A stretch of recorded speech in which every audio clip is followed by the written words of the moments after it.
Om Shanti 12 August 2025 प्रातः मुरली बाबा कहउछंती मीठे बच्चे तुम मानकर सेवा करिवार बहुत उमंग उत्साह रहिबा दरकार। जदि ज्ञान एवं जोग जଣା अछि तेबे अन्य मानकु मध्य शिखाओ, सेवार वृद्धि कर। तुम मानकर सेवा करिवार बहुत उमंग उत्साह रहिबा दरकार। जदि ज्ञान एवं जोग जଣା अछि तेबे अन्य मानकु मध्य शिखाओ, सेवार वृद्धि कर। प्रश्न, सेवा करिवार उमंग उत्साह न आसिबार कारण कौन? केउ विघ्न कारणरू उत्साह रहुनाही? सेवा करिवार उमंग उत्साह न आसिबार कारण कौन? केउ विघ्न कारणरू उत्साह रहुनाही? उत्तर, सबुठारु बड़ विघ्न हेउछि क्रिमिनाल आई अर्थात विकारी दृष्टि। एही बेमारी सेवा प्रति उत्साहित हेबा पाई दिए नाही। एहा बहुत कड़ा बेमारी।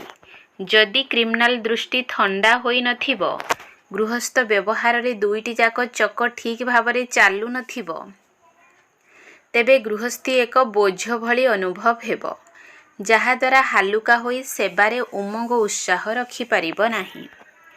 गीत जाग सजनिया जाग। ओम शांति। मधुर संतान माने एही गीत सुनिले। एहीपरि दुई चारिटी भल गीत अछि जहा समस्तंक पाखरे रहिबा दरकार अथवा टेप रे भरिबा उचित। वास्तव रे एही गीत मनुष्य मानक द्वारा रचित बोली कुहाजिबो। ड्रामा अनुसारे तांकु जहा टच होईछि ताहा पुणी पिला मानक कामरे आसुछि। एपरि गीत पिला माने सुनिबा द्वारा निशा चढ़ी थाए। पिला मानकु तो निशा चढ़ीबा उचित जे एबे आमे नुआ राजत्व स्थापन करूछु, रावण ठारू राज्य नेउछु। जेपरि केही युद्ध पाई रढ़ुथिले खियाल रही थाए ना, एहांकर राजत्व अधिकार नेबु, यांक गाँ को आमे निज हाथ को नहीं जिबु। वास्तव रे सेमाने सबु विनाशी जिनिस पाई लढ़ंती। तुमे संतान मानकर लढ़ेई माया सहित हेउछि, जहा विषय रे तुम ब्राह्मण मानक व्यतीत आउ काहाकू जଣା नाही। तुमे जानिछो आमको एही विश्व रे गुप्त रीति रे राज्य स्थापन करिबाकू हेबो अथवा बाबांक ठारू संपत्ति नेबाकू हेबो। एहाकू वास्तव रे लढ़ेई भी कुहाजिबो नाही। ड्रामा अनुसारे तुमे सतो प्रधान रु तमो प्रधान होई जाइछो, पुणी एबे सतो प्रधान हेबाकू पड़िबो। तुमे निजर जन्म को जानि नथिलो, एबे बाबा बुझाउछंती आउ जेउ सबु धर्म रहिछि सेमानकू एही ज्ञान मिलिबो नाही। बाबा तुम संतान मानकू ही बसी बुझाउछंती। गायन मध्य रहिछि, धर्म रे ही शक्ति रहिछि। भारतवासी मानकू एकथा जଣା नाही जे आमर केउ धर्म। तुमे बाबांक द्वारा जानुछ जे आमर आदि सनातन देवी देवता धर्म। बाबा आसी पुणी तुमको सेही धर्म को परिवर्तित करुछंती। तुमे जानिछ आमर धर्म केते सुखदायी। तुमको काहा सहित लढ़ेई आदि करिबा अनुचित। तुमको तो निज स्वधर्म रे स्थित रही बाबांकू मने पकाइबाकू हेबो। एथिरे ही समय लागि थाए।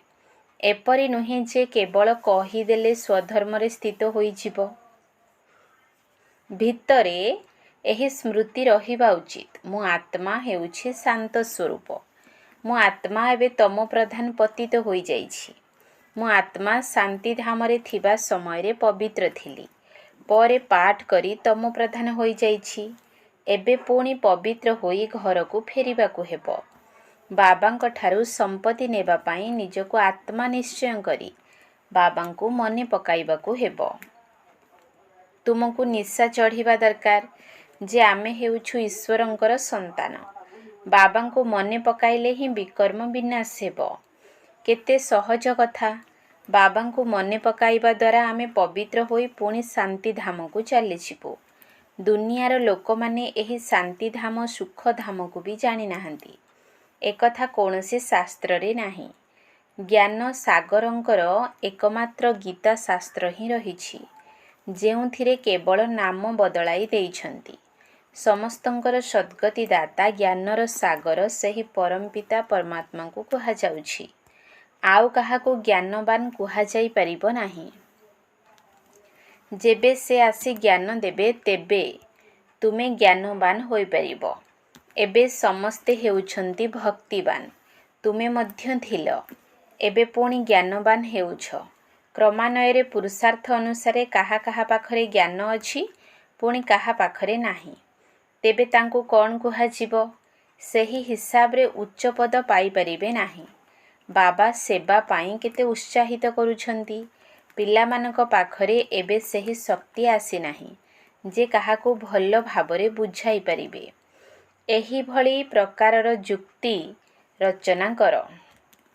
ଯଦିଓ ପିଲାମାନେ ମେହନତ କରି ସମ୍ମିଳନୀ ଆଦି କରୁଛନ୍ତି, ଗୋପଙ୍କ ପାଖରେ କିଛି ଶକ୍ତି ଅଛି।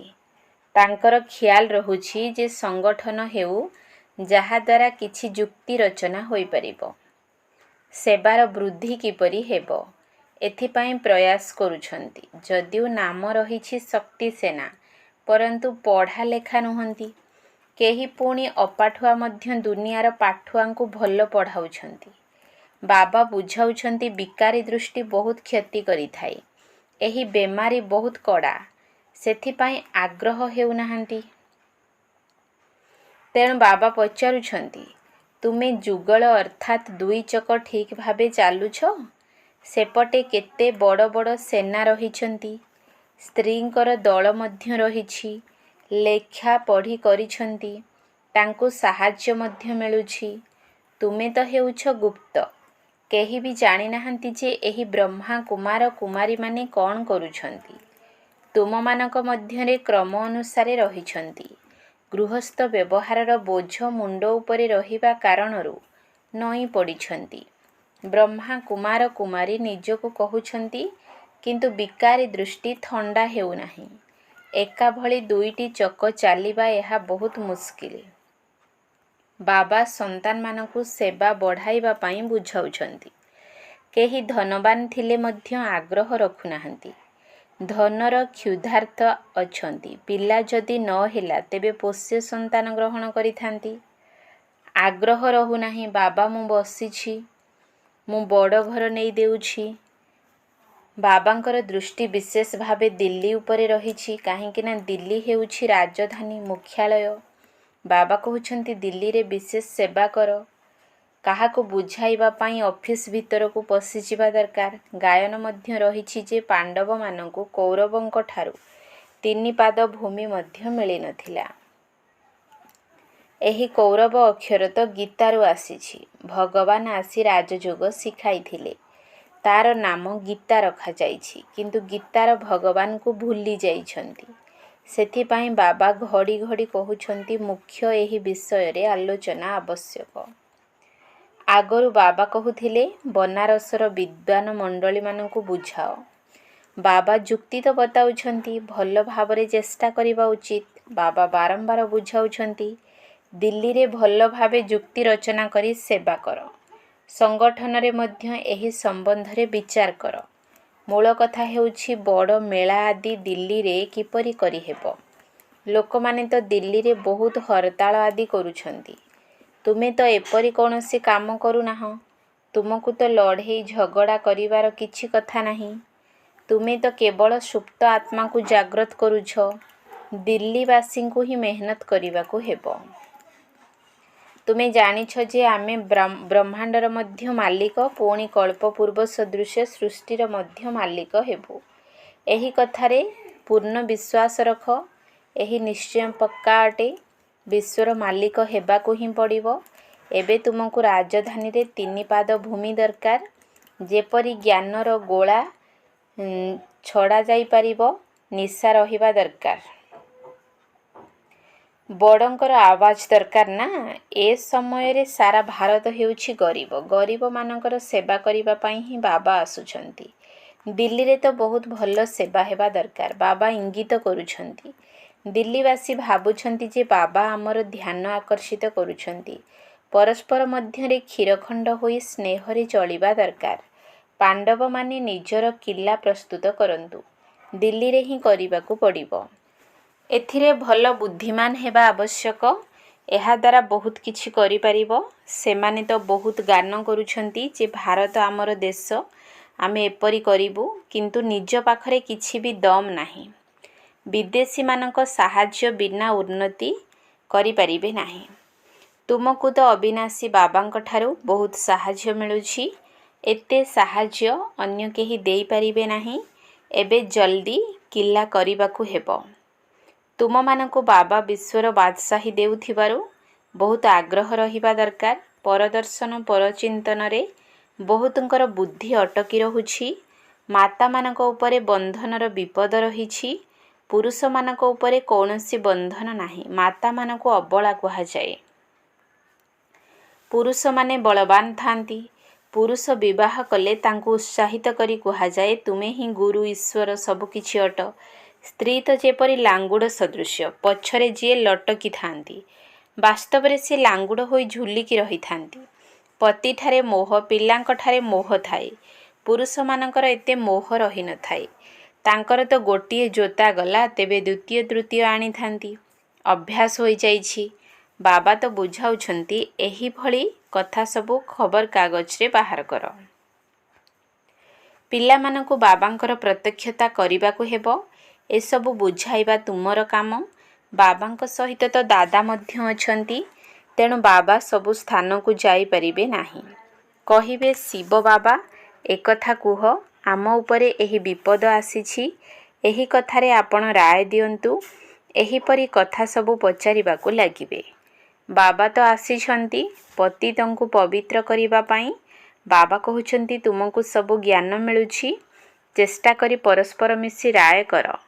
ତୁମ ସନ୍ତାନମାନଙ୍କୁ ଏବେ ବିହଙ୍ଗ ମାର୍ଗର ସେବା ଦେଖାଇବା ଉଚିତ। ପିମ୍ପୁଡ଼ି ମାର୍ଗର ସେବା ତ ହୋଇ ଆସୁଛି, କିନ୍ତୁ ଏପରି ସେବାର ଚମତ୍କାର କରି ଦେଖାଅ, ଯେପରି ବହୁତଙ୍କର କଲ୍ୟାଣ ହୋଇଯିବ। ବାବା ଏହା କଳ୍ପ ପୂର୍ବରୁ ମଧ୍ୟ ବୁଝାଇଥିଲେ, ଏବେ ମଧ୍ୟ ବୁଝାଉଛନ୍ତି। ବହୁତଙ୍କର ବୁଦ୍ଧି କେଉଁଠି ନା କେଉଁଠି ବାନ୍ଧି ହୋଇ ରହିଛି। ଉତ୍ସାହ ନାହିଁ। ତୁରନ୍ତ ଦେହ ଅଭିମାନ ଆସିଯାଉଛି। ଦେହ ଅଭିମାନ ହିଁ ସତ୍ୟାନାଶ କରିଛି। ଏବେ ସତ୍ୟ ବାବା ତୁମକୁ ଶ୍ରେଷ୍ଠ କରିବା ପାଇଁ କେତେ ସହଜ କଥା ବତାଉଛନ୍ତି। ବାବାଙ୍କୁ ମନେ ପକାଇଲେ ଶକ୍ତି ଆସିବ, ନଚେତ୍ ଶକ୍ତି ଆସିବ ନାହିଁ। ସେଣ୍ଟର ସମ୍ଭାଳିଲେ ମଧ୍ୟ ସେହି ନିଶା ରହୁନାହିଁ। କାହିଁକି ନା ଦେହ ଅଭିମାନ ରହିଛି। ଦେହୀ ଅଭିମାନୀ ହେଲେ ତ ନିଶା ଚଢ଼ିବ ଯେ ମୁଁ କେତେ ଶ୍ରେଷ୍ଠ ପିତାଙ୍କର ସନ୍ତାନ। ବାବା କହୁଛନ୍ତି, ଯେତେ ତୁମେ ଦେହୀ ଅଭିମାନୀ ହେବ, ସେତେ ଶକ୍ତି ଆସିବ। ଅଧାକଳ୍ପର ଦେହ ଅଭିମାନର ନିଶା ରହିଛି। ତେଣୁ ଦେହୀ ଅଭିମାନୀ ହେବାରେ ବହୁତ ମେହନତ ଲାଗୁଛି। ଏପରି ନୁହେଁ, ବାବା ଜ୍ଞାନର ସାଗର, ମୁଁ ମଧ୍ୟ ଜ୍ଞାନ ଧାରଣ କରିଛି। ବହୁତଙ୍କୁ ବୁଝାଉଛି, କିନ୍ତୁ ଏଥିପାଇଁ ଯୋଗବଳର ଧାର ମଧ୍ୟ ଦରକାର। ଜ୍ଞାନ ତରବାରୀ ଅଛି, ବାବାଙ୍କ ସ୍ମୃତି ହିଁ ହେଉଛି ଯାତ୍ରା। ଉଭୟ ଅଲଗା ଅଲଗା ଜିନିଷ। ଜ୍ଞାନ ତରବାରୀରେ ଯୋଗବଳ ରୂପୀ ଯାତ୍ରାର ଧାର ଦରକାର। ତାହା ନଥିଲେ କାଠର ତରବାରୀ ହୋଇଯିବ। ଶିଖମାନେ ତରବାରୀର କେତେ ସମ୍ମାନ ରଖିଥାନ୍ତି। ସେମାନେ ତ ହିଂସକ ଥିଲେ, ଯେଉଁଥିରେ ଲଢ଼େଇ କରୁଥିଲେ। ବାସ୍ତବରେ ଗୁରୁମାନେ କ'ଣ ଲଢ଼େଇ କରିପାରିବେ କି? ଗୁରୁ ତ ଅହିଂସକ ହେବା ଦରକାର ନା। ଲଢ଼େଇ ଦ୍ୱାରା କ'ଣ ସଦ୍ଗତି ହେବ କି? ତୁମର ତ ହେଉଛି ଯୋଗର ବିଷୟ। ଯୋଗବଳ ବିନା ଜ୍ଞାନ ତରବାରୀ କାମ କରିବ ନାହିଁ। ବିକାରୀ ଦୃଷ୍ଟି ବହୁତ କ୍ଷତି କରିଥାଏ। ଆତ୍ମା କାନ ଦ୍ୱାରା ଶୁଣେ। ବାବା କହୁଛନ୍ତି, ତୁମେ ମୋରି ସ୍ମୃତିରେ ମଗନ ରହିଲେ ସେବା ବହୁତ ବଢ଼ିଯିବ। କେବେ କେବେ କହୁଛନ୍ତି, ବାବା ସମ୍ବନ୍ଧୀମାନେ ଶୁଣୁନାହାନ୍ତି। ବାବା କହୁଛନ୍ତି, ବାବାଙ୍କ ସ୍ମୃତିରେ ଦୁର୍ବଳ ଅଛ, ସେଥିପାଇଁ ଜ୍ଞାନର ତରବାରୀ କାମ କରୁନାହିଁ। ବାବାଙ୍କୁ ମନେ ପକାଇବାର ମେହନତ କର। ଏହା ହେଉଛି ଗୁପ୍ତ ମେହନତ। ମୁରଲୀ ଶୁଣାଇବା ହେଉଛି ପ୍ରତ୍ୟକ୍ଷ। ବାବାଙ୍କ ସ୍ମୃତି ହେଉଛି ଗୁପ୍ତ ମେହନତ, ଯାହାଦ୍ୱାରା ଶକ୍ତି ମିଳିଥାଏ। ଜ୍ଞାନ ଦ୍ୱାରା ଶକ୍ତି ମିଳେ ନାହିଁ। ତୁମେ ପତିତରୁ ପାବନ ଯୋଗର ବଳ ଦ୍ୱାରା ହେଉଛ। ରୋଜଗାର କରିବା ପାଇଁ ହିଁ ପୁରୁଷାର୍ଥ କରିବାକୁ ହେବ। ପିଲାମାନଙ୍କର ସ୍ମୃତି ଏକରସ ରହିଲେ ଅବସ୍ଥା ଭଲ ରହୁଛି ଏବଂ ବହୁତ ଖୁସିରେ ରହୁଛନ୍ତି। ଯେବେ ବାବାଙ୍କ ସ୍ମୃତି ଠିକ୍ ରହୁନାହିଁ, କୌଣସି କଥାରେ ଦ୍ୱନ୍ଦ୍ୱରେ ପଡ଼ୁଛନ୍ତି, ତେବେ ଖୁସି ହଜିଯାଉଛି। କ'ଣ ପିଲାମାନଙ୍କର ଶିକ୍ଷକଙ୍କ କଥା ମନେ ପଡ଼ୁନଥିବ? ଏଠାରେ ତ ଘରେ ରହି ସବୁକିଛି କରି ଶିକ୍ଷକଙ୍କୁ ମନେ ପକାଇବାକୁ ହେବ। ଏହି ଶିକ୍ଷକଙ୍କ ଦ୍ୱାରା ବହୁତ ଶ୍ରେଷ୍ଠ ପଦ ମିଳୁଛି। ଗୃହସ୍ଥ ବ୍ୟବହାରରେ ମଧ୍ୟ ରହିବାକୁ ହେବ। ଶିକ୍ଷକଙ୍କ ସ୍ମୃତି ରହିଲେ ବାପ ଏବଂ ଗୁରୁ ନିଶ୍ଚୟ ମନେ ପଡ଼ିବେ। ବାବା କେତେ ପ୍ରକାରରେ ବୁଝାଉଛନ୍ତି, କିନ୍ତୁ ଘରେ ପୁଣି ଧନ ଦୌଲତ ପିଲାଛୁଆ ଆଦି ଦେଖି ବାବାଙ୍କୁ ଭୁଲି ଯାଉଛନ୍ତି। ବହୁତ ବୁଝାଉଛନ୍ତି ମଧ୍ୟ। ତୁମକୁ ରୁହାନୀ ସେବା କରିବାକୁ ହେବ। ବାବାଙ୍କ ସ୍ମୃତି ହିଁ ହେଉଛି ସର୍ବୋଚ୍ଚ ସେବା। ମନସା ବାଚା କର୍ମଣା। ବୁଦ୍ଧିରେ ବାବାଙ୍କ ସ୍ମୃତି ରହୁ। ମୁଖ ଦ୍ୱାରା ମଧ୍ୟ ଜ୍ଞାନର କଥା ଶୁଣାଅ। କାହାକୁ ଦୁଃଖ ଦିଅ ନାହିଁ। କୌଣସି ଅକର୍ତ୍ତବ୍ୟ କର ନାହିଁ। ପ୍ରଥମ କଥା ହେଲା ବାବାଙ୍କୁ ନ ବୁଝିଲେ ଆଉ କିଛି ହେଲେ ବି ବୁଝିବେ ନାହିଁ। ପ୍ରଥମେ ବାବାଙ୍କ ପ୍ରତି ନିଶ୍ଚୟ ବୁଦ୍ଧି କରାଅ, ନଚେତ ଆଗକୁ ବଢ଼ିବା ଅନୁଚିତ। ଶିବ ବାବା ରାଜଯୋଗ ଶିଖାଇ ବିଶ୍ୱର ମାଲିକ କରୁଛନ୍ତି। ଏହି ଛି ଦୁନିଆରେ ମାୟାର ବହୁତ ଚାକଚକ୍ୟ ରହିଛି। କେତେ ଫ୍ୟାସନ୍ ହୋଇଗଲାଣି। ଛି ଦୁନିଆ ପ୍ରତି ଘୃଣା ଆସିବା ଦରକାର। ଏକମାତ୍ର ବାବାଙ୍କୁ ମନେ ପକାଇଲେ ତୁମର ବିକର୍ମ ବିନାଶ ହେବ। ପବିତ୍ର ହୋଇଯିବ। ସମୟ ନଷ୍ଟ କର ନାହିଁ। ଭଲ ଭାବରେ ଧାରଣ କର। ମାୟା ଶତ୍ରୁ ବହୁତଙ୍କର ବୁଦ୍ଧି ଖାଲି କରିଦେଉଛି। ସେନାରେ କମାଣ୍ଡର ଭୁଲ କଲେ ତାଙ୍କୁ ବହିଷ୍କାର କରିଦେଇଥାନ୍ତି। ସ୍ୱୟଂ କମାଣ୍ଡରଙ୍କୁ ମଧ୍ୟ ଲାଜ ଲାଗିଥାଏ, ପୁଣି ଇସ୍ତଫା ପତ୍ର ଦେଇ ଦିଅନ୍ତି। ଏଠାରେ ମଧ୍ୟ ସେହିପରି ହେଉଛି। ଭଲ କମାଣ୍ଡର୍ସ କେବେ କେବେ ଫେଲ୍ ହୋଇଯାଇଥାନ୍ତି। ଆଚ୍ଛା, ମିଠା ଶିକିରଧେ ସନ୍ତାନମାନଙ୍କ ପ୍ରତି ମାତା ପିତା ବାପଦାଦାଙ୍କର ମଧୁର ସ୍ନେହ ସମ୍ପନ୍ନ ଶୁଭେଚ୍ଛା ଏବଂ ସୁପ୍ରଭାତ। ଆତ୍ମିକ ପିତାଙ୍କର ଆତ୍ମିକ ସନ୍ତାନମାନଙ୍କୁ ନମସ୍ତେ। ଆତ୍ମିକ ସନ୍ତାନମାନଙ୍କର ଆତ୍ମିକ ବାପଦାଦାଙ୍କୁ ନମସ୍ତେ। ସୁପ୍ରଭାତ। ତୁମେ ହେଉଛ ସମସ୍ତେ ପାରସନାଥ ପିତାଙ୍କର ସନ୍ତାନ ମାଷ୍ଟର ପାରସନାଥ। ତେଣୁ କିପରି ବି ଲୁହା ଭଳି ଆତ୍ମା ହୋଇଥିଲେ ମଧ୍ୟ ତୁମମାନଙ୍କ ସଙ୍ଗ ଦ୍ୱାରା ଲୁହା ମଧ୍ୟ ପାରସମଣି ହୋଇଯାଉ। ଇଏ ତ ଲୁହା, ଏଭଳି କେବେ ବି ଭାବିବ ନାହିଁ। କାହିଁକି ନା ପାରସମଣିର କାମ ହେଲା ଲୁହାକୁ ପାରସ କରିଦେବା। ଯଦି ଏହି ଲକ୍ଷ୍ୟ ଏବଂ ଲକ୍ଷଣକୁ ସ୍ମୃତିରେ ରଖି ପ୍ରତ୍ୟେକ ସଂକଳ୍ପ ଏବଂ ପ୍ରତ୍ୟେକ କର୍ମ କରିବ, ତେବେ ଅନୁଭବ ହେବ ଯେ ମୁଁ ଆତ୍ମାର ଲାଇଟ୍ର କିରଣ ଅନେକ ଆତ୍ମାଙ୍କୁ ସୁନା ଭଳି କରିବାର ଶକ୍ତି ପ୍ରଦାନ କରୁଛି। ସ୍ଲୋଗାନ: ପ୍ରତ୍ୟେକ କାର୍ଯ୍ୟକୁ ଯଦି ସାହସର ସହିତ କରିବ, ତେବେ ସମସ୍ତଙ୍କଠାରୁ ସମ୍ମାନ ମିଳିବ। ପ୍ରତ୍ୟେକ କାର୍ଯ୍ୟକୁ ଯଦି ସାହସର ସହିତ କରିବ, ତେବେ ସମସ୍ତଙ୍କଠାରୁ ସମ୍ମାନ ମିଳିବ। ଅବ୍ୟକ୍ତ ଇସାରା: ଯଦି ସହଜ ଯୋଗୀ ହେବାକୁ ଚାହୁଁଛ, ତେବେ ପରମାତ୍ମା ସ୍ନେହର ଅନୁଭବୀ ହୁଅ। ପରମାତ୍ମା ହିଁ ଏହି ଶ୍ରେଷ୍ଠ ବ୍ରାହ୍ମଣ ଜନ୍ମର ଆଧାର। କଥାରେ ଅଛି, ଯଦି ସ୍ନେହ ଅଛି ତେବେ ଦୁନିଆ ମଧ୍ୟ ଅଛି ଏବଂ ଜୀବନ ମଧ୍ୟ ଅଛି। ଯଦି ସ୍ନେହ ନାହିଁ ତେବେ ଦୁନିଆ ନାହିଁ କି ଜୀବନ ନାହିଁ। ତେଣୁ ସ୍ନେହ ମିଳିବା ଅର୍ଥ ଦୁନିଆ ମିଳିଗଲା। ଦୁନିଆ ତ ପ୍ରଭୁ ସ୍ନେହର ଗୋଟିଏ ବୁନ୍ଦା ପାଇବା ପାଇଁ ତୃଷାର୍ତ୍ତ ଅଛନ୍ତି, କିନ୍ତୁ ଏହି ପ୍ରଭୁ ସ୍ନେହ ହେଉଛି ତୁମମାନଙ୍କର ସମ୍ପତ୍ତି। ଏହି ପ୍ରଭୁ ସ୍ନେହରେ ପାଳିତ ହେବା ଅର୍ଥ ବ୍ରାହ୍ମଣ ଜୀବନରେ ଆଗକୁ ବଢ଼ିବା। ତେଣୁ ସଦାସର୍ବଦା ସ୍ନେହର ସାଗରରେ ଲଭ୍ଲିନ୍ ହୋଇ ରୁହ। ଓମ୍ ଶାନ୍ତି।